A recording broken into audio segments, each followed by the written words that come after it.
Hey everyone, welcome back to my channel. So it is a new year, 2020, and I'm gonna share one of the things that I do when I start off the year. You should actually do it in December so that you start off the year with a plan, but I didn't get time in December, so I'm gonna do it now. So I'm gonna share how I go about making a vision board. So I go by the name of Gugu. If you're new to the channel, please don't forget to subscribe, like the video. If it's helpful, please share it with somebody. This vision board making video might just help somebody. And also, if you're already a subscriber, my bad, thank you so much for subscribing. I really appreciate the comments and all the support, and I hope this video is helpful as well. So basically, I'm going to tell you how you go about doing your vision board. So this is how you'd start off with your vision board. I normally do it in 3 steps, and then that's it. So I'm gonna go through the steps. I've put it on my phone, so just in case you're wondering why do I keep looking down at my phone, it's because I've listed it so that I don't forget anything, because I think this is a very important video. So the first step is, so you need to categorize your goals into different sections. That's how it's going to be easier to plan for your goals, instead of sitting there and thinking, okay, what am I going to be doing for 2020? It just opens it up to a lot of like dreams and goals that don't really mean anything, like very superficial, just barely on the surface kind of goals. So you want to categorize your year, and then really give it some time, think about it, and decide on what you want to do in 2020. What you can also do is, what you have to do is, you need to, when deciding on goals for 2020, in terms of those categories, you also need to think back at what happened last year. What happened last year definitely is an indicator of where you should be headed, because you've learned a couple of lessons from 2019, and you want to take those lessons into 2020. So that will definitely help. You have to think of your previous years when you're coming up with goals for your new year, which is 2020. Okay, so there we go. So when you categorize your goals, I normally use certain categories for my vision board, but a vision board is very personal. So what I use may not necessarily be the categories you use. So I have a couple of examples of what categories I've used before, or I used in my previous one when I show you last year's vision board. So I'm just going to go through them. For me, I'm into business. I'm self-employed, so business is definitely going to go on every single vision board that I make. Health is also one for me. I'm not very sickly, so I don't do a whole lot in terms of health. So for somebody else who has maybe some sort of illness or been diagnosed with something, they may have a bigger section for their health, because it's something that's affected them. But for business for me really has like its own section. So for me it's business. So business, health, relationships, and relationships could be a love interest, marriage, or friendship. So I've grouped it as relationships, which includes intimate relationships as well as friendships. And then finance. I think finance is for everyone. Family, you could probably want to do more things with your family, or reconcile with your family, whatever it is that's got to do with family that you want to do differently in 2020 versus the other years. You can put down family. Travel. I travel a lot, so travel is one of the important things on my vision board in terms of traveling. Last year I realized my vision board wasn't very specific in terms of traveling, so I want to be more specific about it this year. So travel will be on mine. Personal growth would be things you want to learn on how to improve your life. Like last year I had put down learn how to use Photoshop, and I never got around to doing that. So it's part of personal growth, things you want to learn, things that you believe if you learn or empower yourself will improve your life in general. So personal growth. Spiritual health. I'm Christian, And so I always have like spiritual help. It's not a huge section, but it is something that's very important to me, so that's why I include it in my vision board as well. And then bad habits is a new one that I'm going to be adding this year. So I realized that there were a couple of things that I did last year that I don't want to find myself doing this year. So I've basically decided to list all my bad habits and come up with ways as to how to curb those bad habits. So I'm gonna have a section on my vision board for bad habits that I want to get rid of, because if it's a bad habit, then chances are you want to get rid of it. Step 2 is find your inspiration.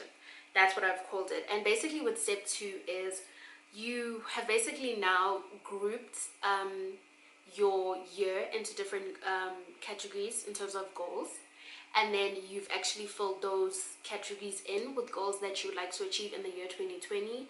And then once you've done that, you need to then go and get your inspiration, which means get pictures that will inspire you to achieve your goals. For instance, let me see what I have on my one. On my one, I have a picture of my logo for Dream Doll Cosmetics, and so I put it on there. It's one of the goals. It represents starting a cosmetics line, because that's the name of the cosmetics line that I started last year.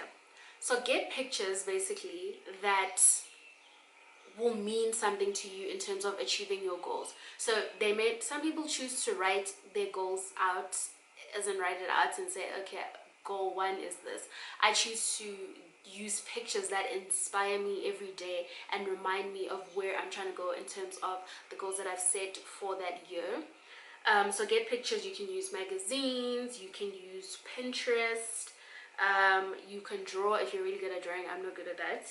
You can use Tumblr, you can go on Instagram and get some inspiration as well. And also what I love to do is I like to get quotations as well, things that mean something to me, that when I read it, even when I'm feeling down or whatever, or I'm feeling demotivated, and I look at my vision board, really helps me and reminds me of, listen, why I'm doing this, where I'm going. Do you know what I mean? So also quotations are really good. So I'm going to show you I use Pinterest. So I'm going to show you how I use Pinterest to find inspiration, to find pictures, how I save the pictures. Once I've saved the pictures on Pinterest, I'll then print them out and then cut them up so that they're ready for my vision board. So I use Pinterest. If you have magazines at home, great. I don't really have magazines, so I think Pinterest would be easier. Also because I save the pictures and do a digital one, so I have the picture on my phone in case I'm not at home, probably during the day or whatever. I have a picture. I sometimes use it as a screensaver when that week I'm probably feeling down or whatever, to remind me that, you know, this is what you've achieved so far, this is where you're headed, and all of that. So that is step 2. I'm now going to show you on the side here how I go about creating a board for my vision board, and then adding pictures to pinning pictures, and then saving them so that you get an idea. If you don't have the app, you might want to try the app. The app is called Pinterest. I'll put a little logo somewhere up here so that you can actually see it when you go to the app store, and as well as how to spell it so it's easier to find. Once you have all of those things, all of your pictures and all of that, we'll go to step 3, which I've named Go Crazy. Put your vision board together. How I put my vision board together, I'll show you in a bit. I've sectioned it out. So this section will probably focus on health or whatever, and I put it there. The section will focus on business, and I put the stuff there just so that I know where, if I'm looking in a certain corner, this corner represents business or whatever the case may be, and it's just more organized that way for me. But if you want to stick it in different places, or however it makes sense for you, because it's personal, it's your vision board. So whatever makes sense for you, you can paste it that way. So these are basically the things that you'll need. You'll need for a physical vision board, not a digital one. Cardboard paper, the size is basically your choice. You'd need to have cut out the pictures, so you'd need scissors and actual pictures. And then you'd need glue. And also it's a very, I think it's a very, I don't even know the word. Okay, it's a very relaxing and tranquil process, because you get to sit down, look at all the pictures, and sort of prepare yourself mentally into what you're going to be getting yourself into. So relax, don't try and rush it when you're actually making it or putting it together. If you want to have a friend, that's great. I normally do it by myself because it's a personal thing for me. Stick your pictures on the actual board and enjoy it and take it all in, so that you know what you're getting yourself into for the year. You sort of preparing yourself mentally. Some people like, what's it called, manifesting. If you do that, you can also, that would be the time to do so. I don't necessarily do that. I don't know, I haven't really tried it, so I won't say too much on that, because it's not something that I've done before. But it's just a very important moment when actually putting your vision board together. So that's step 3. And then what do I say here? And then another important thing, you don't want to make a vision board and then hide it away.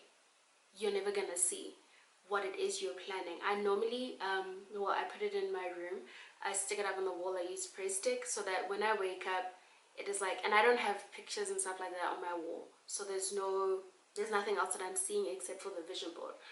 When I open my eyes when I wake up, and obviously when you wake up, you look around, I see my vision board and I remember, hey, that's what I'm trying to achieve. So today I'm going to be doing something that is going to be leading me to achieving whatever it is on the vision board for that day. So keep it somewhere where you can see it every morning. Keep it somewhere where you can see it every night.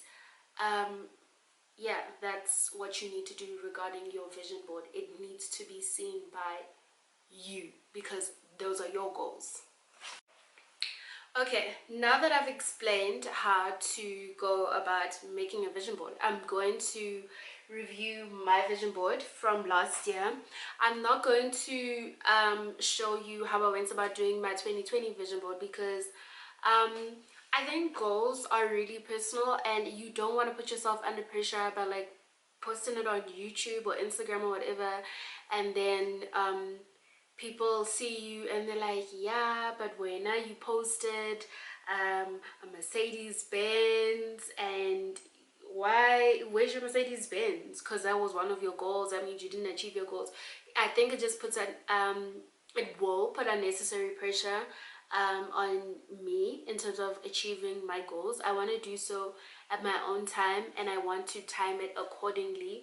And I don't think that having people watch my videos and then me feeling under pressure about, oh, but I said I was gonna do this in 2020, and then at the end of the year, when I haven't achieved 1 or 2 things on that vision board, for example, then I'm sitting there thinking, what's going on? Or people are saying, yeah, but when you said, you know. So what I will do is I will review my vision board from last year, and just show you how I went about it, and I'll show you some of the things that I posted, some of the things that I didn't post, some of the things that I put on here I'm just going to ignore. I won't even mention, because those are, they're personal. But anyway.